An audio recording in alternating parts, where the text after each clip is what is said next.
मी आज माननीय मुख्यमंत्री यांना ईमेलद्वारे तक्रार केली।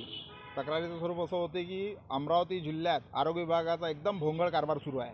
केंद्र शासनाच्या वतीने असो की राज्य शासनाच्या वतीने असो, करोड रुपये या अमरावती जिल्ह्याला निधी स्वरूपात दिले जातात, परंतु याचा फक्त कागदावर कुठेतरी हा निधी खर्च केला जातो। मुळात आदिवासी समाजाला, मेळघाटवासियांना याचा कुठलाही उपयोग होत नाही। तुम्ही तिथे PSC सेंटर पाहाल तर तिथे टेक्निशियनच्या व्यतिरिक्त कोणताही आरोग्य अधिकारी उपलब्ध नसतो।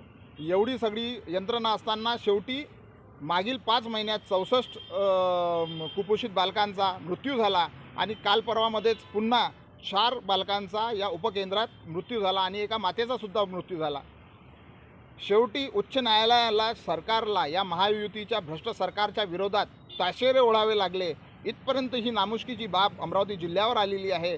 त्यामुळे आम्ही माननीय मुख्यमंत्र्यांना निवेदन दाखल केलं की आणि CO ज्या अमरावतीच्या मुख्य कार्यकारी अधिकारी आहे आणि आरोग्य अधिकारी यांनी स्वतःची नैतिक जबाबदारी सांभाळून आजच तत्काळ आपला राजीनामा दिला पाहिजे, अशी आमची एक विनंती आणि सूचना आहे।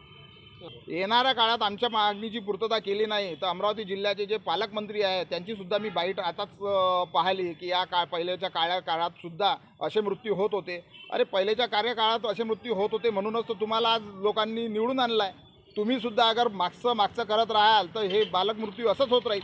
आणि विशेषतः तुमचा खर्च जो तुम्ही करत आहे तो कोणावर करत आहे, त्याचा उपयोग काय होत आहे याची शहानिशा करणं ही पालकमंत्र्याची जबाबदारी आहे। अमरावती जिल्ह्याचं त्यांनी पालकत्व घेतलं आहे, त्याच्यामुळे येणाऱ्या काळात त्यांना आम्ही याबाबत जाब विचारू।